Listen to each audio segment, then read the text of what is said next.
the nature of our very personal relationship. Heavenletter number 5669. June 2, 2016. When you are God writing, you don't have to choose a topic. You don't have to have a pressing need. You don't have to pull out an agenda or a list of questions to ask. I am a God who does more than respond to your limited questions, and you are to be just an ordinary person intending to hear from me, which is my God writing to you. You pick it up. Your wanting to hear me is a blessing any way you slice it. What is God writing but your openness to hearing what I have to say? Listen to this about our relationship. It's true that I am your servant. I am your servant, far more than you know. At the same time, you aren't my enforcer. I am not obliged to do your bidding. Of course, you have sometimes thought that you are supposed to order the menu of life as you wish, and I am to hand you your desires on the silver platter. If I don't, you may think I am in the wrong.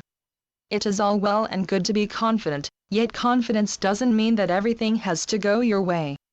When you are sure that your will ought to be followed over mine, you may come across as arrogant.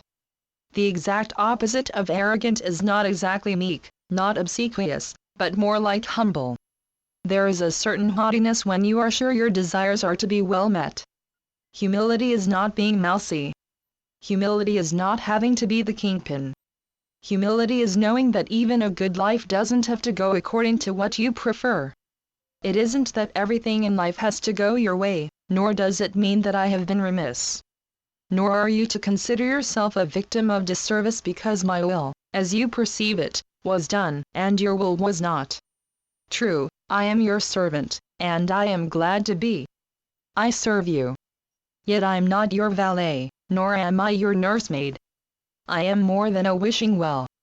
You may have been considering me like a mailman, who, by law, must bring you the letters and news you want at a certain time and no leeway for the mailman to leave you anything that isn't on your favorite list.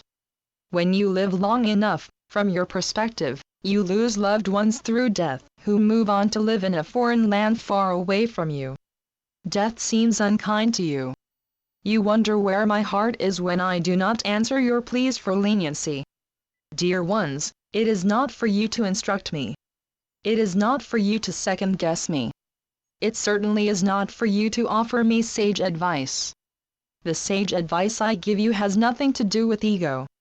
Of course, no one wants to be denied anything. When you take yourself and your life so personally, and you don't want to hear what is, odds are that your sensitivity is a breakout of ego. Yet, as life comes before you, it is not usually in your favor to be granted special favors or exemptions. It is wiser for you to come from a different vision. Certainly, when you see yourself wounded, this seems real to you. Woundedness is reality only on the surface level. There is, however, another level to come from, and another and another. You are in the process of seeing life from a certain angle, and you often protest what you see. Come now, see higher. What you make of life is not a permanent state. Climb higher, and you naturally come to see life from a higher vibration and with greater clarity. What you see as dreadful is how you look at it. Certainly, you don't have to see the way you used to. Why on earth would you want to hold on to a most likely lesser consciousness? Channeled by Gloria Wendroff. Heavenletters.org